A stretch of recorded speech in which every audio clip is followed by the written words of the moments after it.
l'yttrium, le lantane, le cérium, le praézodium, le déodyme, l'europium, le gadolinium, le terbium et le dysprosium. Alors, probablement jusqu'à ce soir, vous n'aviez jamais entendu parler de ces métaux-là, effectivement, et pourtant, ce sont des métaux qui font que votre iPhone ou votre iMac, de toute façon, fonctionne ou ne fonctionne pas.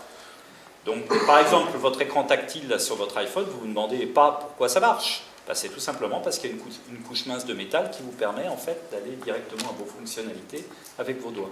Et tout ça, c'est grâce à ces métaux. Bon, donc j'arrive au Brésil.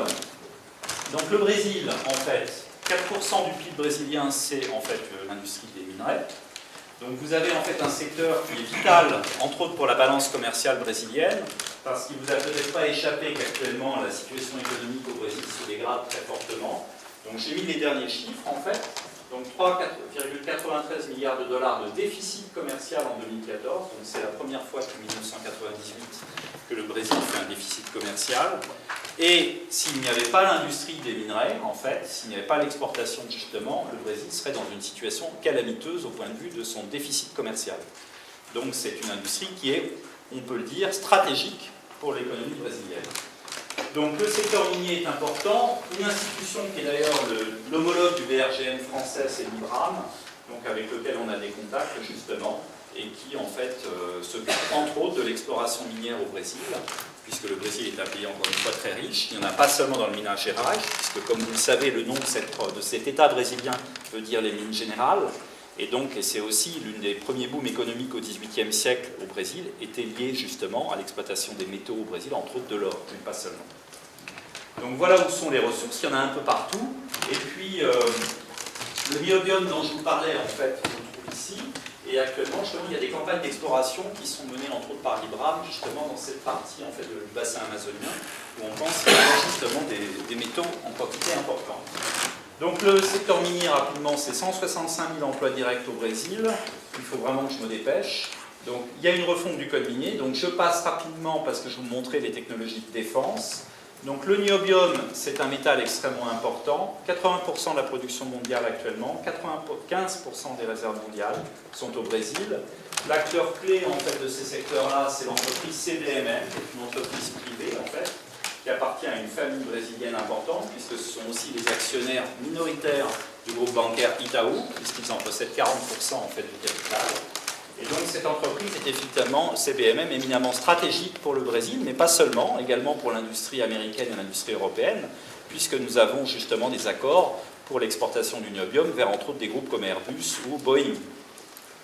Donc le Chili est un autre pays important dans la région, alors je vous passe ces détails. Là je vous montrais le dernier colloque qu'on avait fait justement à Santiago du Chili avec le ministère de la Défense chilien sur justement l'exportation de produits comme le cuivre, le rhénium ou le molybdène. La Bolivie, donc avec le lithium, mais je vais passer rapidement. Et j'en arrive aux, justement, questions de défense, puisque c'était la deuxième partie que je devais vous présenter. Alors, je vais vous montrer des choses peut-être un peu parlantes. Alors, désolé, ça, c'est les tableaux qu'on a fait au ministère de la Défense. Évidemment, je ne vais pas vous montrer tous les tableaux parce que c'est classifié. Celui-ci ne l'est pas. Mais en fait, c'était simplement pour expliquer à nos dirigeants et à nos responsables politiques, en fait, à quoi servait le métaux. Donc, on l'a fait. J'ai fait ça de manière assez simple. Les propriétés chimiques, les enjeux économiques et l'usage civil, la production et les réserves. Donc le Brésil détient 95% des réserves connues dans le monde, 80% de la production mondiale, encore une fois, le rôle de CBMM et des applications pour la défense. On les retrouve en particulier dans les alliages, en fait pour acier, puisque le niobium est en fait un métal qui permet de résister à toutes les fortes chaleurs et à toutes les fortes torsions. Donc on a des actions qui sont engagées, on a fait en fait un observatoire, on finance, on travaille à l'OTAN, donc je passe, voilà. Ce que je veux vous montrer entre autres c'est ça, donc ça c'est le F-22 Raptor américain, donc vous allez retrouver justement du niobium dans les moteurs qui sont là, mais comme vous le voyez il y a d'autres métaux concernés, puisque le poids de cet avion c'est 39% de titane et 16% d'aluminium, donc de toute façon les équipements militaires les plus en pointe sont aujourd'hui truffés de métaux rares. Donc le tantal, dont on retrouve au Brésil, c'est un métal en fait qu'on retrouve dans le coltan, qui est un minerai, et donc on va le retrouver à la fois dans les munitions et dans les super-alliages, puisque justement quand vous tirez avec un fusil comme celui-ci, qui est un fusil en fait israélien, qui est utilisé par les forces spéciales israéliennes et américaines, En fait, c'est un fusil qui permet de tirer dans les angles, dans les situations de combat de rue, dans des contextes un peu compliqués. Et donc, vous avez en fait du tantale qu'on retrouve au Brésil dans deux choses, c'est-à-dire à la fois dans les parties chaudes, lorsqu'on tire la munition, et dans les parties optiques, où là, on trouve de l'oxyde en fait, de tantale, qui est quelque chose qui permet en fait de clarifier l'image, en particulier pour les visions nocturnes, etc. Excusez-moi si c'est un peu tout ça technique, mais enfin, j'essaie aussi de vous expliquer que c'est pas seulement en fait une vue de l'esprit que ça sert. Donc, on retrouve en fait tous ces métaux dans tout un tas d'équipements militaires, dans les drones, dans les radars, les caméras thermiques, les sous-marins, etc. Donc, de toute façon, tous les équipements militaires aujourd'hui sont truffés de métaux de cette nature-là. Les pays actuellement où on cherche les terres rares, donc là vous voyez le Brésil est un pays justement, parce qu'actuellement la Chine est responsable de 97% de la production mondiale. Les perspectives en fait les plus importantes aujourd'hui en dehors de la Chine sont en Inde et au Brésil. Donc évidemment les Américains et les Européens s'y intéressent de très près. On a nous en France des partenariats, on a d'autres métaux importants comme le beryllium. Le beryllium, on va le retrouver ici par exemple dans l'optronique de l'avion américain de combat F-35 JSF, c'est-à-dire dans le nez de l'avion là qui est ici, vous avez cet équipement-là, une bonne partie en fait de ce matériel est fait à base d'alliage de beryllium. Donc là voilà l'unique mine mondiale quasiment en fait qui produit massivement de beryllium dans l'Utah. Donc on a nous aussi en fait nos propres industries. Voilà Monsieur Le Drian, ministre de la Défense, qui est dans la seule entreprise en France qui usine du beryllium pour les technologies de défense, qui se trouve à Villejuif dans le Val-de-Marne. Voilà.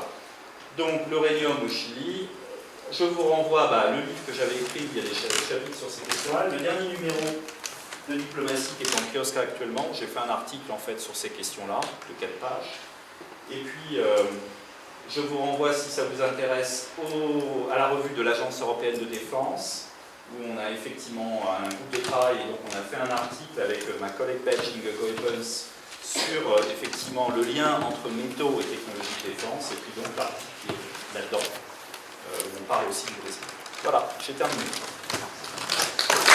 Sur ces questions, notamment sur la stratégie du Brésil, du fait que le Brésil est un pays clé dans ce contexte mondial sur les minéraux. Alors, on va faire une entrave, une exception dans notre agenda, c'est ça le bureau des Cintura à la brésilienne, puisque Hervé Terry va devoir nous quitter dans 20 minutes. Donc, on se disait qu'on allait vous laisser la parole pour rebondir sur sa présentation, et ensuite on continuera donc avec Monsieur Chenu, et à la fin on refera une séance de questions sur les aspects économiques, politiques et des minerais. À vous. Je précise juste que ce n'est pas un caprice, je dois parler à Lyon, au Brésil demain, et je pensais que c'était plus tard, mais en fait c'est à 8h du matin. Donc le dernier train que je puisse prendre est à 9h du soir. Après je serais resté bien volontiers avec vous. Pour lancer peut-être le débat, je peux aussi parler des phosphates. C'est un des cas de l'homme qui plonge dans la piscine en espérant qu'elle va se remplir. Parce que le Brésil s'est lancé sous le régime militaire dans une industrie des engrais phosphatés sans avoir de phosphate. En disant, c'est pas grave, on en trouvera probablement, et on en a trouvé pendant qu'on construisait l'usine.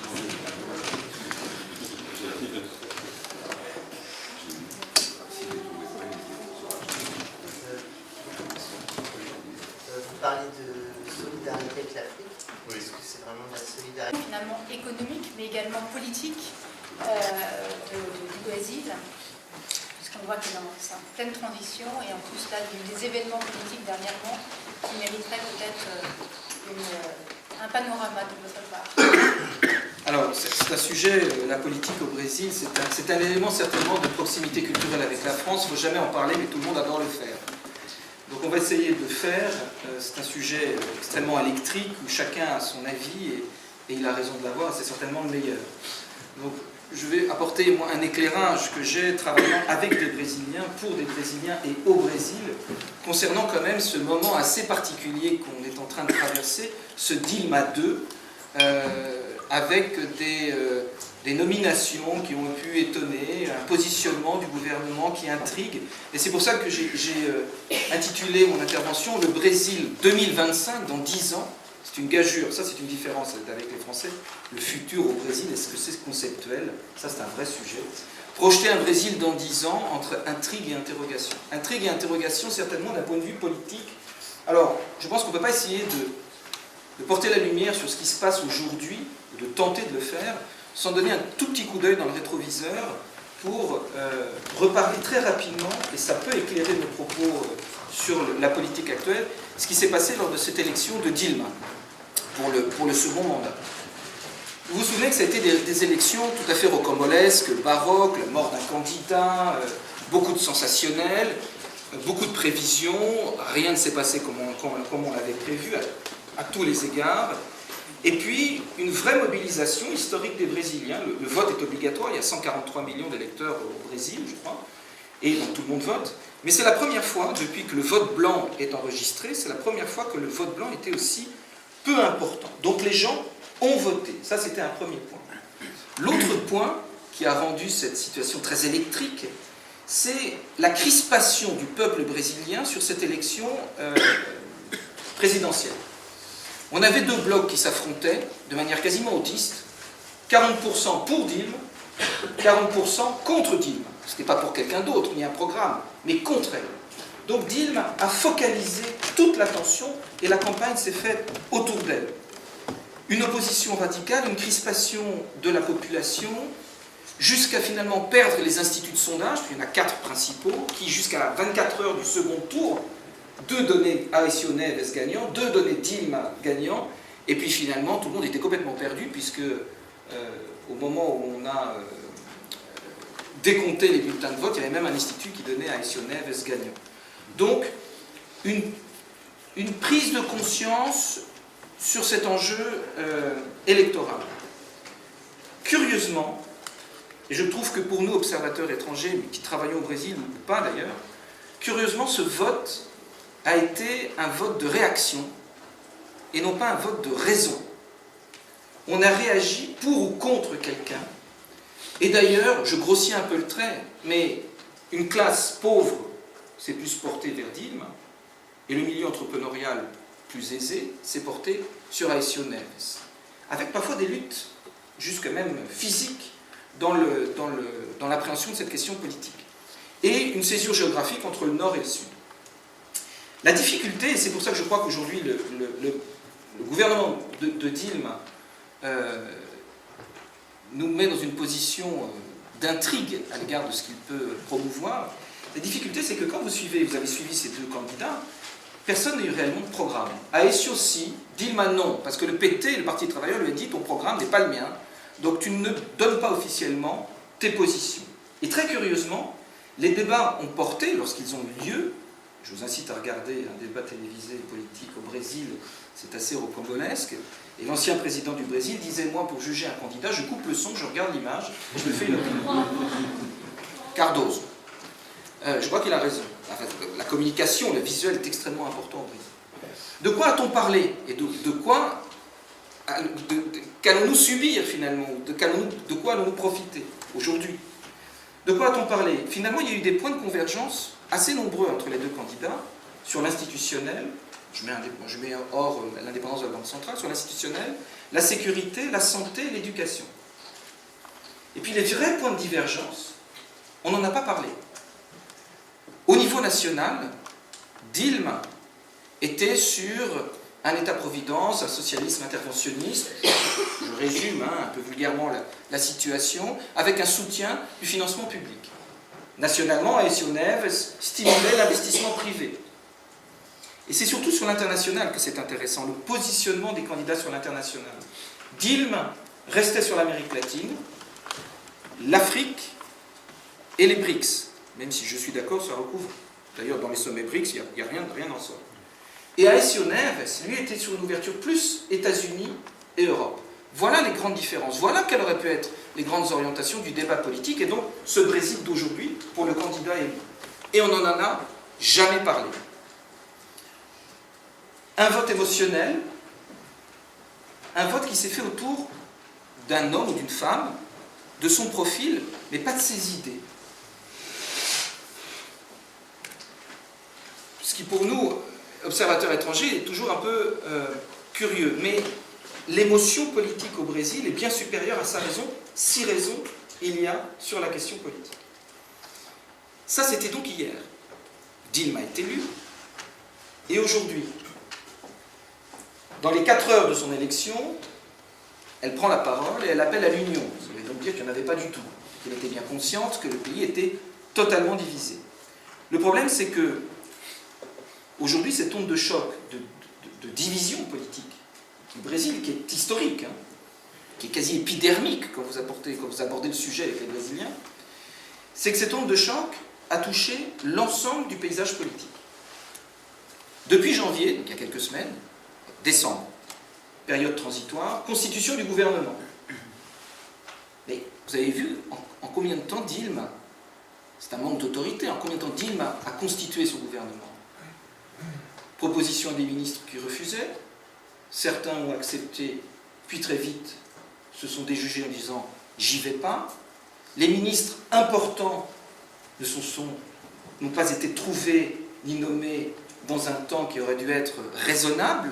Donc on a attendu.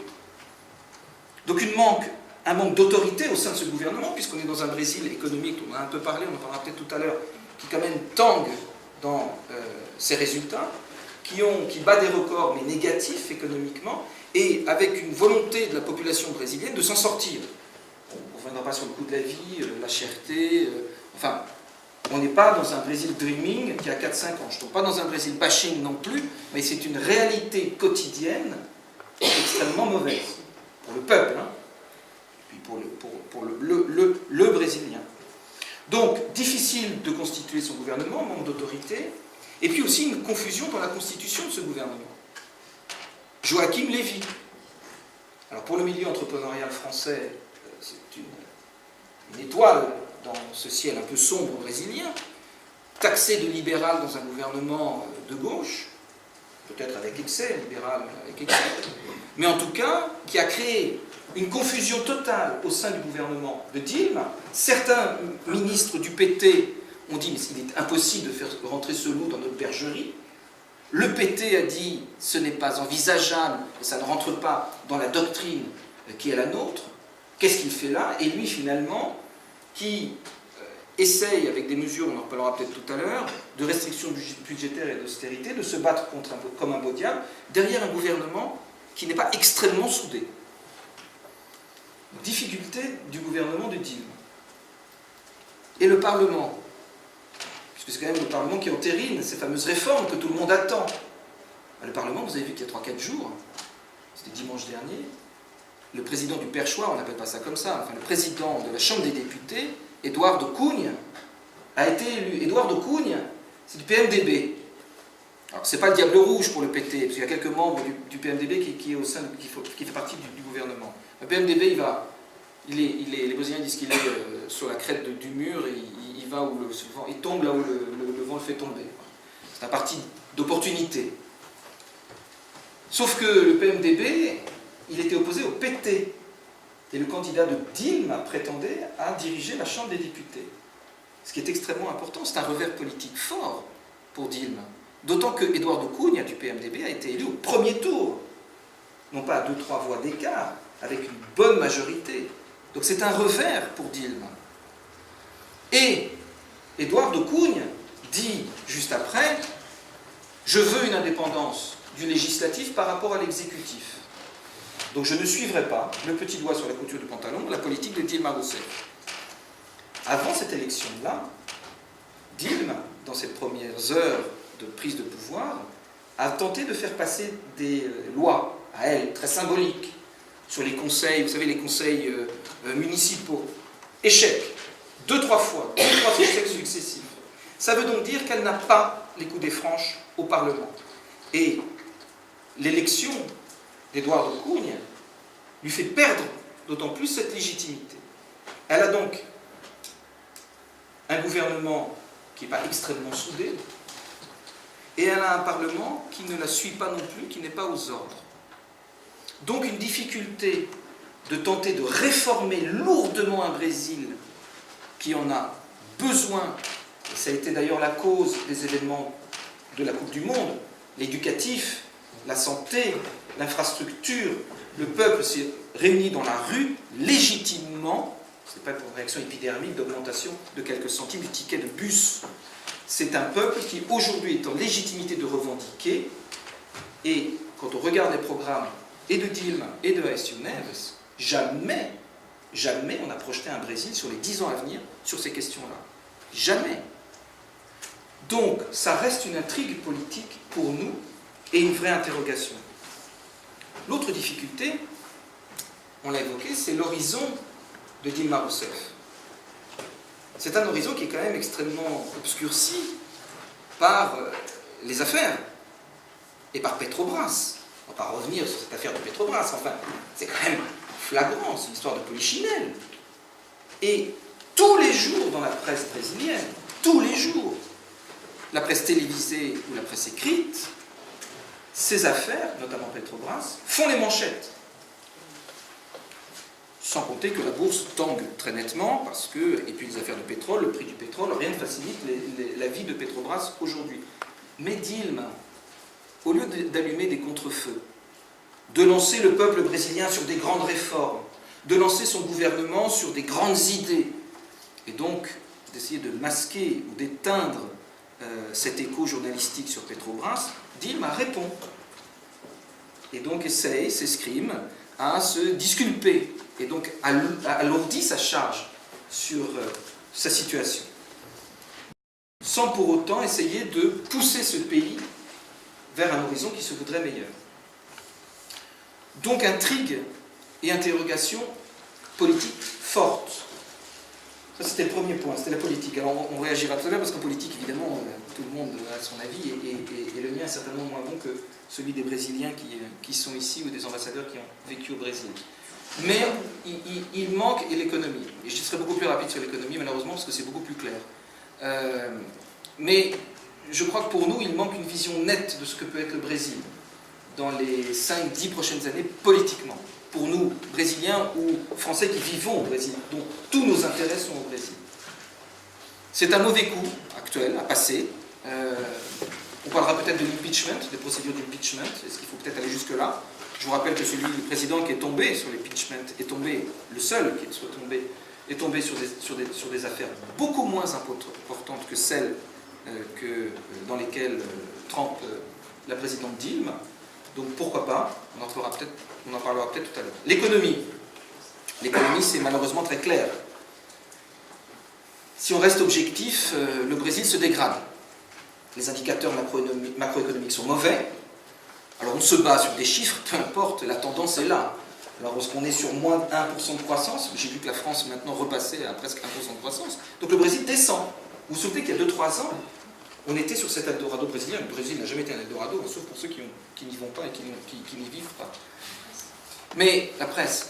Mais aujourd'hui, le FMI dit 0,3%, peu importe. On sera en dessous de 1%. L'inflation, on sera au-dessus de 6%. 6,3, on a au-dessus de 6. Allons là dans la masse. De toute façon, c'est beaucoup plus important que ce qu'on a connu. La chute des activités sectorielles. Je lis la presse tous les jours brésilienne. Alors, il y a un journal brésilien, Folha de São Paulo, qui n'annonce que des mauvaises nouvelles, parce qu'il y a peu de bonnes nouvelles. Donc il a décidé de faire un petit encart, ce qui se passe bien au Brésil.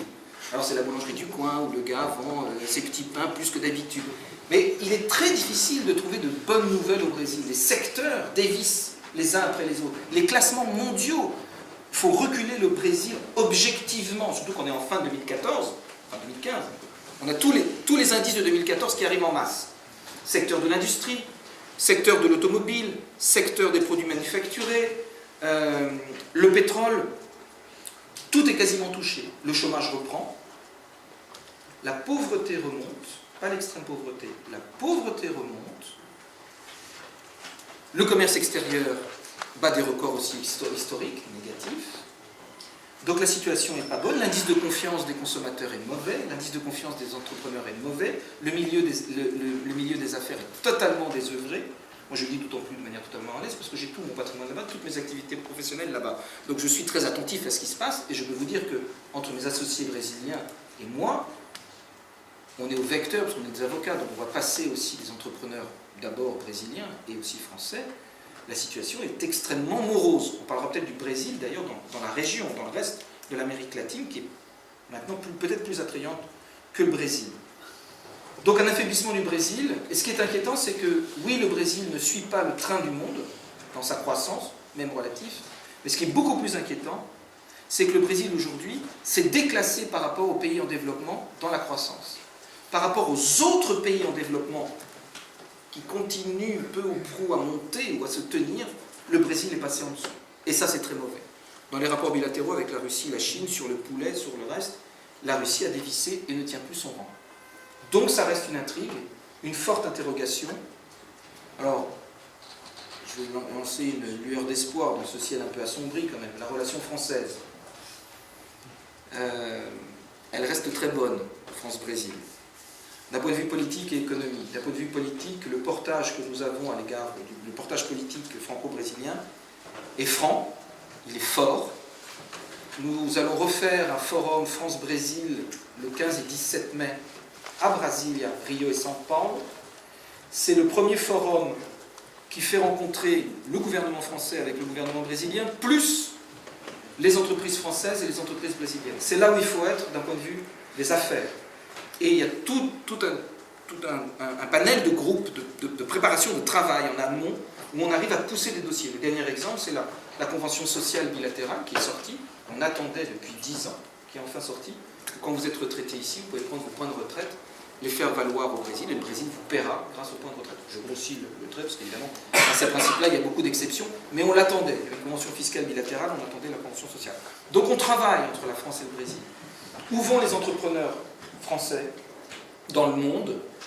Parmi ces BRICS, qui quand même est une réalité, pas économique, mais une réalité administrative, peut-être, enfin de dénomination, le Brésil est le premier pays d'investissement français. Enfin, les investissements français, pardon, vont en premier dans le monde au Brésil, en raison évidemment de cette proximité culturelle, parfois un peu tangente, qui est à terme, si on ne se méfie pas, mais surtout parce que nous, Français, qui vendons beaucoup du savoir-faire, puisqu'on ne peut pas exporter de la machine lourde au Brésil, plus les taxes douanières, nous, Français, on se met dans des niches qui restent extrêmement porteuses à travers le monde.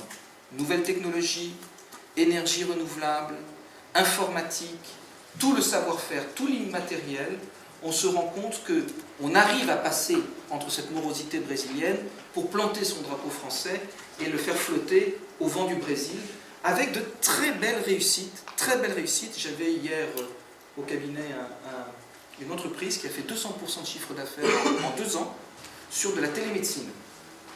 Bon, ils ne sont pas nombreux.